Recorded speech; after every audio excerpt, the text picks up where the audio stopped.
Avian vascular necrosis ಈ disease ಇರೋರಿಗೆ ಸಾಮಾನ್ಯವಾಗಿ ಎಲ್ಲರ ಹಾಗೆ ನಡೆಯಲಾಗೋದಿಲ್ಲ.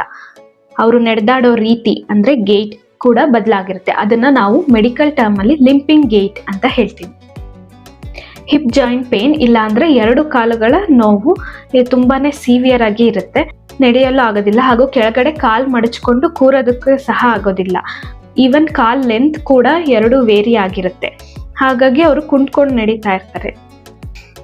ಹಿಪ್ ಜಾಯಿಂಟ್ ಅಲ್ಲಿ ಫಿಮೋರಲ್ ಹೆಡ್ ಅಥವಾ ಬಾಲ್ ಅಂಡ್ ಸಾಕೆಟ್ ಜಾಯಿಂಟ್ ಅಂತ ಏನ್ ಹೇಳ್ತೀವಿ, ಅಲ್ಲಿ ಬ್ಲಡ್ ಸರ್ಕ್ಯುಲೇಷನ್ ಸಮಸ್ಯೆ ಆಗಿ ಬೋನ್ ಕೊಳಿತಾ ಬರುತ್ತೆ. ಅದನ್ನೇ ನಾವು ನೆಕ್ರೋಸಿಸ್ ಅಂತ ಹೇಳೋದು.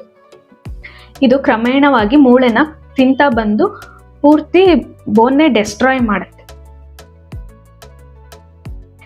ಇದಕ್ಕೆ ಮೆಡಿಕಲ್ ಫೀಲ್ಡ್ ಅಲ್ಲಿ ಜಾಯಿಂಟ್ ರಿಪ್ಲೇಸ್ಮೆಂಟ್ ನ ಸಜೆಸ್ಟ್ ಮಾಡ್ತಾರೆ. ಆದ್ರೆ ಇದು ಶಾಶ್ವತ ಪರಿಹಾರ ಅಲ್ಲ. 2-3 ವರ್ಷ ಆದ್ಮೇಲೆ ನಿಮ್ಗೆ ಈ ಸಮಸ್ಯೆ ಪುನಃ ಕಾಣಿಸಕ್ಕೆ ಶುರು ಆಗಬಹುದು. ಏವಿಯನ್ಗೆ ಮೆಡಿಕಲ್ ಮ್ಯಾನೇಜ್ಮೆಂಟ್ ಕೂಡ ಸಾಧ್ಯ ಇದೆ. ನಾವು ಬಸ್ತಿ ಚಿಕಿತ್ಸೆಯನ್ನ ಏವಿಯನ್ ನಲ್ಲಿ ಮಾಡಿದಾಗ ತುಂಬಾ ವಂಡರ್ಫುಲ್ ರಿಸಲ್ಟ್ಸ್ ನ ನೋಡಿದೀವಿ. ಆಯುರ್ವೇದ ಸಂಹಿತೆಯಲ್ಲಿ ಬಸ್ತಿ ಚಿಕಿತ್ಸೆಯನ್ನ ಮಾಡಿದ್ರೆ ಹಿಪ್ ಜಾಯಿಂಟ್ ನಂತ ಡೀಪರ್ ಪ್ಲೇಸ್ ಅಲ್ಲೂ ಕೂಡ ಬ್ಲಡ್ ಸರ್ಕ್ಯುಲೇಷನ್ ಎಸ್ಟಾಬ್ಲಿಷ್ ಆಗುತ್ತೆ ಅಂತ ಹೇಳಿದ್ದಾರೆ. ಇದು ಕೇವಲ ಮಾತಿನಲ್ಲಿ ಹೇಳ್ತಿರೋದಲ್ಲ. ಬಹಳಷ್ಟು ಆಯುರ್ವೇದ ವೈದ್ಯರು ಏವಿಯನ್ ನ ತುಂಬಾ ಸಕ್ಸಸ್ಫುಲ್ ಆಗಿ ಟ್ರೀಟ್ ಮಾಡಿರೋ ವಿಡಿಯೋಸ್ ಇದೆ, ಎವಿಡೆನ್ಸಸ್ ಇದೆ, ಹಾಗೂ ಇದನ್ನ ಸೈಂಟಿಫಿಕ್ ಜರ್ನಲ್ ಅಲ್ಲೂ ಕೂಡ ತುಂಬಾ ಆರ್ಟಿಕಲ್ಸ್ ಪಬ್ಲಿಷ್ ಆಗಿದೆ.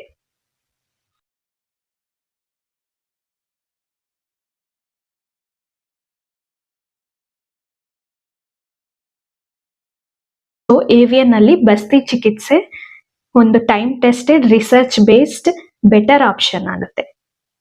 ನೋಡಿದ್ರಲ್ಲ, ಮತ್ತೆ ಇನ್ನೇನ್ ತಡ, ಈ ವಿಡಿಯೋನ ಏವಿಯನ್ ಇಂದ ಸಫರ್ ಮಾಡ್ತಿರೋ ಪ್ರತಿಯೊಬ್ಬರಿಗೂ ರೀಚ್ ಆಗೋವರೆಗೂ ಶೇರ್ ಮಾಡಿ.